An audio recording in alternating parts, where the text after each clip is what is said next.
Assalamualaikum warahmatullahi wabarakatuh. Perkenalkan, nama saya Salma Nur Afifah, mahasiswi kampus Setainu, Kota Bumi, Lampung Utara. Di sini saya akan menjelaskan dan membahas tentang ilmu filsafat. Nah, apa sih itu filsafat? Di sini saya akan membahas tentang filsafat pendidikan ya.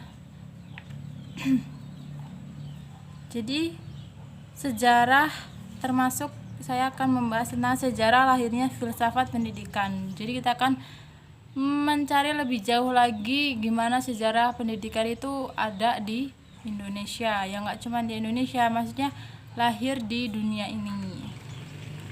Intinya kita akan membahas tentang hakikat pendidikan. Yang kedua, kita akan membahas sejarah filsafat pendidikan. Yang ketiga yaitu tujuan filsafat pendidikan, dan yang keempat urgensi filsafat pendidikan. Baik, kita akan menjelaskan tentang hakikat pendidikan. Kalau dilihat dari hakikat pendidikan, kalau dari Kamus Besar Bahasa Indonesia, pendidikan berasal dari kata didik dan mendapat imbuhan pe dan akhiran a. Kata ini mempunyai arti proses atau cara pembuatan mendidik. Secara bahasa, definisi pendidikan adalah proses mengubah sikap, tata laku seseorang atau kelompok dalam usaha mendewasakan manusia melalui upaya pengajaran dan pelatihan. Jadi itu menurut Kamus Besar Bahasa Indonesia itu pendidikan itu mendidik seseorang yang tadinya dia tidak bisa menjadi bisa. Ya, simpelnya seperti itu ya. Dan itu melalui prosesnya. Sedangkan menurut Ki Hajar Dewantara, Bapak Pendidikan Nasional Indonesia ya, yaitu tuntutan di dalam hidup tumbuhnya anak-anak.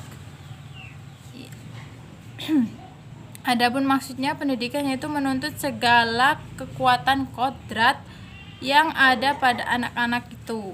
Nah, agar mereka sebagai manusia dan sebagai anggota masyarakat dapatlah mencapai keselamatan dan kebahagiaan yang setinggi-tingginya. Jadi menurut Ki Hajar Dewantara itu pendidikan itu perlu dan penting, dan dengan pendidikan mereka itu bisa bahagia, bisa menggapai cita-citanya. Ya kayak misalnya, ya nggak semua cita-cita bisa diambil dari kuliah ya. Tapi menurut saya kalau emang dia kuliahnya sungguh-sungguh, bisa kan dapetin apa yang dia mau itu. Menurut undang-undang, ini banyak pendapat ya di hakikat pendidikan ini. Menurut pendapat Undang-Undang Nomor 20 Tahun 2003, pendidikan adalah usaha sadar dan terencana untuk mewujudkan suasana belajar dan proses pengajaran agar peserta didik secara aktif mengembangkan potensi dirinya untuk memiliki kekuatan spiritual, keagamaan, pengendalian diri, kepribadian, kecerdasan akhlak mulia, serta keterampilan.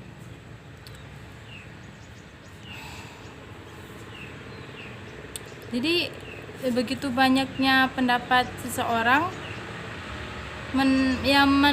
kita simpulin aja ya biar nggak terlalu panjang. Jadi makna pendidikan secara sederhana dapat diartikan sebagai usaha manusia untuk membina kepribadiannya sesuai dengan nilai-nilai di dalam masyarakat dan kebudayaannya. Jadi itu membina kepribadiannya sesuai dengan nilai-nilai di dalam masyarakat dan kebudayaannya. Jadi itu membina kepribadian kita sesuai dengan lingkungan yang ada, yang di masyarakat kita, yang budaya itu yang jadi kebiasaan oleh masyarakat kita. Dan ini menurut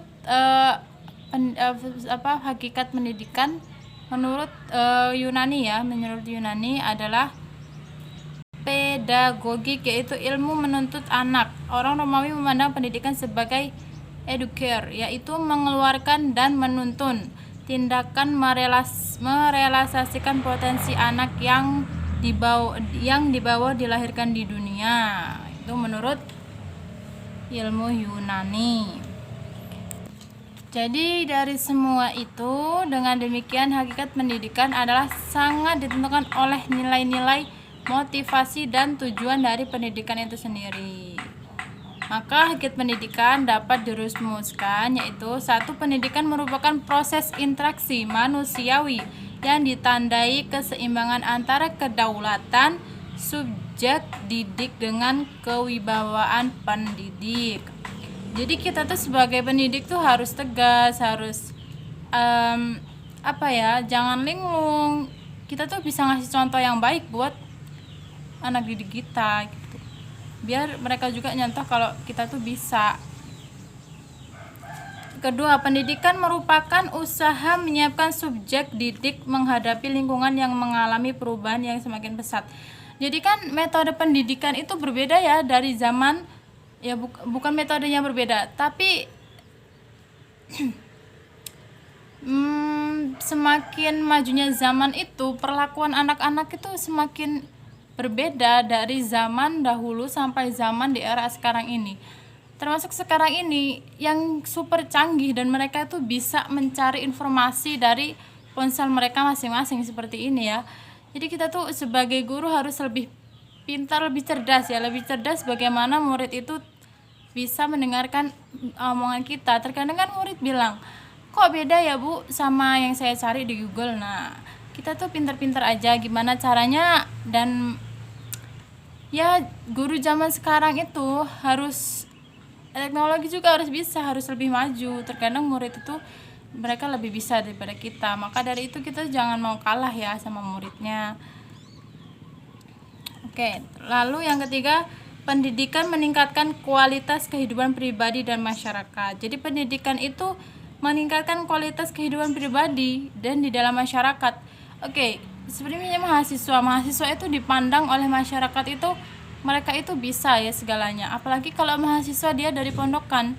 Jadi mereka menganggap selain dia pintar agama, dia juga ilmu sosial dan kemasyarakatan dalam sosial itu bisa. Dan itu saya alami sendiri ketika saya pulang dari rumah, dari pesantren.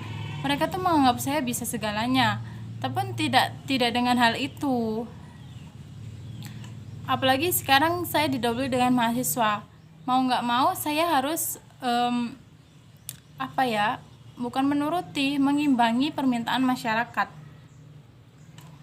Terus yang keempat, pendidikan berlangsung seumur hidup. Pendidikan merupakan kiat dalam menerapkan prinsip-prinsip ilmu.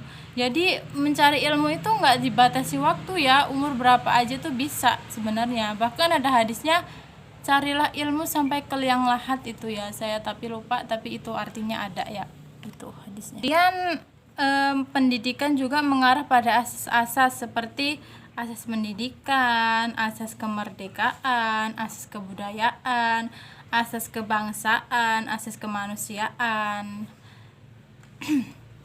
Oke, kalau gitu kita lanjut lagi ya, langsung aja sejarah filsafat pendidikan. Maaf tadi ada kendala kameranya gitu. Oke, kita lanjut. Tadi kan sejarah pendidikan ya.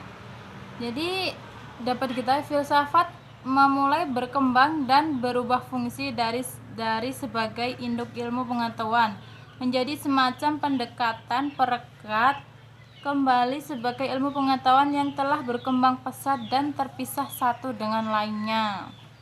Jadi jelajah bagi kita bahwa filsafat berkembang sesuai perputaran zaman. Jadi filsafat itu dari zaman lahirnya sampai sekarang itu sedikit berbeda dan mungkin bisa dibagi dan pecah dalam beberapa macam gitu ya. Sejarah filsafat lama membawa manusia untuk mengetahui cerita dalam kategori filsafat spiritualisme kuno. Kira-kira tahun 1200 sampai 1000 sebelum Masehi. Dengan terdapat cerita-cerita lainnya, Zarathustra dari keluarga Sapitama yang lahir di tepi sebuah sungai itu dulu, yang ditolong oleh Aura Mazda dalam masa pemerintahan Raja-Raja Akamania. 550 sampai 530 sebelum Masehi. Oke. Jadi sebelum Masehi itu hitungannya itu mundur.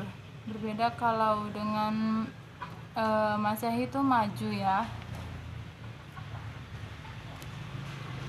Jadi di dalam sejarah filsafat itu di poin-poinnya juga ada Hinduisme, ada Buddha, ada Taoisme, lalu kemudian ada Shinto. Dan Timur Tengah itu Yahudi ya. Jadi sejarah dari masing-masing filsafat pendidikan itu hampir di setiap bangsa, agama seperti Yahudi, kemudian Eropa itu sedikit berbeda ya pendapatnya menurut mereka itu. Oke, kita lanjut lagi ke poin selanjutnya, yaitu tujuan filsafat pendidikan. Apa sih tujuan filsafat pendidikan itu, teman-teman?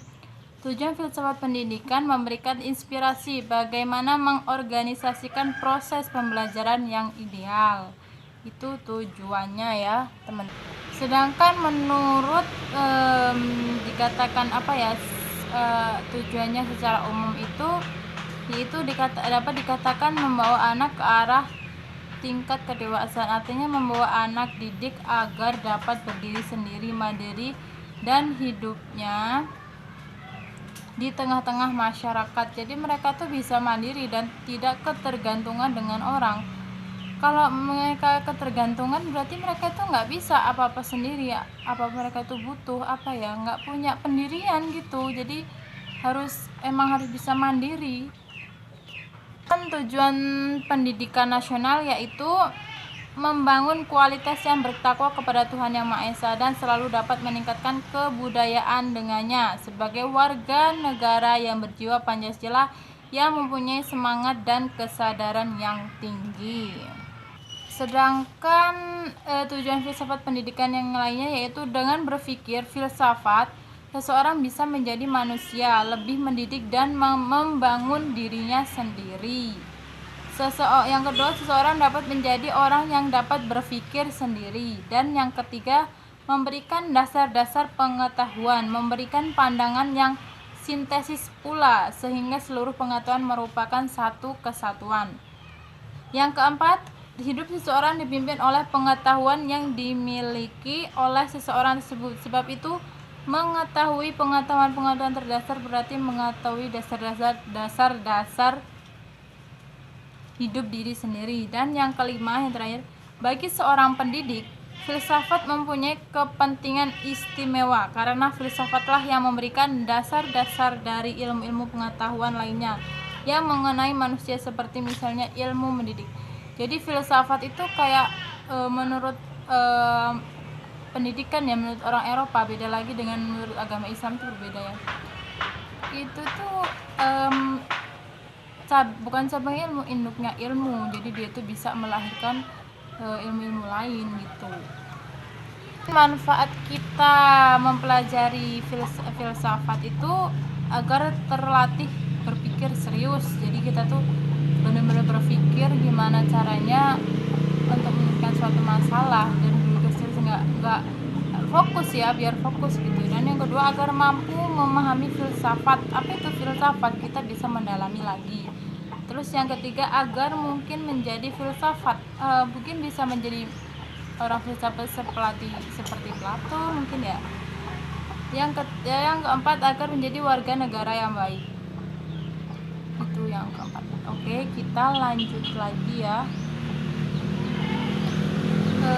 Lanjut ke urgensi filsafat pendidikan. Oke, filsafat pendidikan merupakan aplikasi ide-ide filosofis ke dalam masalah-masalah pendidikan. Itu.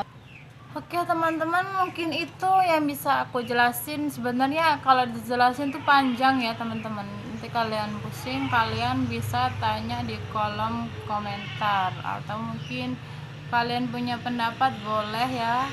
Oh iya teman-teman, kalau misalnya materi saya kurang jelas atau mungkin ada yang kurang, saya minta maaf ya, karena saya juga masih belajar. Mungkin itu yang dapat saya sampaikan. Jangan lupa subscribe ya channel aku. Kalau disukain juga boleh, Semoga bermanfaat apa yang aku sampaikan ke kalian. Oke, jangan lupa kalau emang kalian punya pendapat silakan diisi kolom komentar, karena kita sebagai manusia itu mempunyai pendapat yang berbeda-beda ya.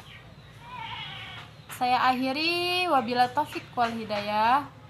Assalamualaikum warahmatullahi wabarakatuh. Terima kasih.